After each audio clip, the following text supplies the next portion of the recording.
Alexis, bienvenue dans ce nouvel épisode. Et je voudrais tout d'abord vous remercier pour le concours, c'est encore en cours. Ça va durer encore 2 semaines à partir de ce vendredi-là, donc n'hésitez pas à y aller, il y a toutes les informations sur la précédente vidéo de la chaîne. Et aujourd'hui, je vais vous parler de The One 2.0 d'Anthony Stan. Anthony qui est un créateur français, ça fait du bien d'avoir un petit peu de magie en France quand même, par rapport à tout ce qui peut se faire aux États-Unis, en Angleterre et ailleurs. Donc voilà, vraiment content d'avoir Anthony pour la première fois, peut-être pas parce qu'il y a aussi eu Unload que je recommande chaudement. Mais voilà, sa deuxième grosse sortie, The One 2.0. Alors c'est une routine de cartes à la location impossible si on veut traduire littéralement de l'anglais. En gros, vous avez une carte signée perdue dans le jeu, vous la retrouvez dans un endroit impossible. Ici, c'est la carte qui est posée sous un verre plié, comme vous pouvez le voir sur la jaquette. Juste ici. Donc voilà, la carte est pliée depuis le départ sous le verre, et puis évidemment, à la fin, il se retrouve que c'est la carte signée du spectateur. Bon, pour la description du produit, c'est vrai que c'est bon, hein, on va faire court, c'est ce que je vous ai dit, une carte signée retrouvée dans un endroit impossible.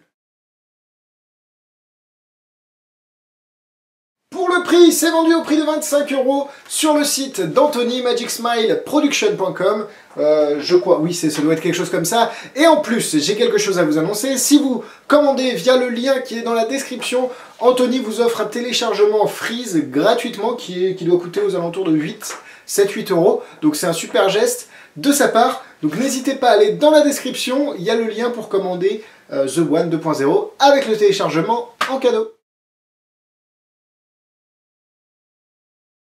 Alors vous recevez à l'intérieur le DVD et une petite enveloppe ici avec des gimmicks. Alors ne vous attendez pas à quelque chose de Michael Chatelain, c'est pas du tout ça du tout, vraiment pas du tout. Donc il n'y a pas de gimmick ingénieux du fait que il n'y a pas de mécanisme ou quoi que ce soit, c'est vraiment très simple comme gimmick, mais ça vous permet de fabriquer un autre gimmick qui est très simple à faire d'ailleurs, il n'y a pas de souci, et qui vous facilitera la tâche par rapport au change. Oui, parce que je vous le dis, il y a un change dans un moment, évidemment. Pour la démonstration, ça va être très simple, je vais juste vous montrer le moment critique, pardon. Une carte est pliée depuis le départ, sous la main du spectateur, sous un verre, où vous voulez.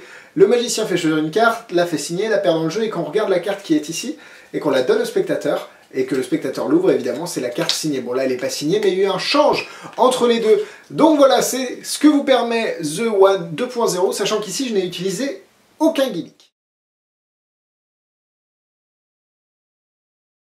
C'est parti pour les points négatifs. Le seul point négatif que je peux se trouver à ce tour, ou plutôt à cette technique, c'est que c'est pas facile. Il faut travailler un chouïa pour avoir le truc un peu doux, un peu smooth comme on dit en anglais. Vraiment que ce soit lisse et que ça coule au niveau des yeux du spectateur. Alors faut pas qu'il pleure non plus, mais il faut que ce soit vraiment sans imperfection pour que le tout se fasse dans une seule action. Et Anthony le fait très bien, j'ai eu la chance de le voir en live et ça passe très bien. Moi un peu moins, mais au final ça suffit pour les spectateurs, mais vraiment entraînez-vous à ce niveau-là, c'est pas quelque chose qui s'acquiert en 5 minutes. Et maintenant les points positifs, il n'y a pas eu beaucoup de points négatifs, donc c'est parti. Le prix, c'est super honnête par rapport au travail et à toutes les idées qu'on peut trouver à l'intérieur, donc honnêtement pour 25 € plus le téléchargement gratuit quand vous cliquez sur le lien dans la description, honnêtement ça les vaut.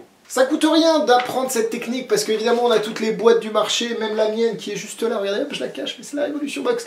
Mais au final, si vous avez cette technique et que vous n'avez pas de boîte truquée sur vous, ça peut vous sauver la vie. Vraiment, ça peut être génial à ce niveau-là. Donc n'hésitez pas à apprendre cette technique, ça vous sauvera dans bien des situations. Vous avez juste besoin d'une carte et roule, ma poule, on fait ce qu'on veut avec, vous la pliez et c'est parti pour la routine. C'est vraiment bluffant, quand Anthony me l'a fait, j'y ai pas cru au premier abord, mais au final, c'est une technique bluffante quand elle est bien maîtrisée, et donc ça vaut le coup d'y mettre le temps qu'il faut pour la travailler et la maîtriser. Vous n'avez pas besoin de boîtes bizarres, de gimmicks en plus, etc. C'est juste un jeu de cartes, à la limite, hop, c'est parti. Avec un jeu de cartes, vous pouvez faire votre routine de cartes à l'endroit impossible.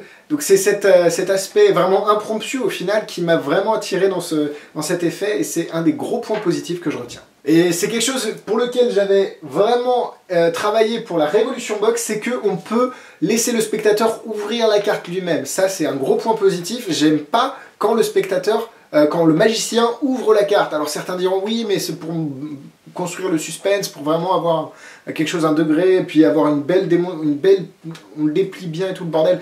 Mais si le spectateur le fait, il peut, enfin ça se passe dans ses mains, encore une fois, la magie dans les mains du spectateur est 1000 fois plus forte que celle dans les mains d'un magicien. Au final, c'est un bon prix, c'est bien expliqué, il y a une version en française évidemment, il y a une version en anglaise aussi, mais il n'y a pas de souci à ce niveau-là, c'est très simple à comprendre.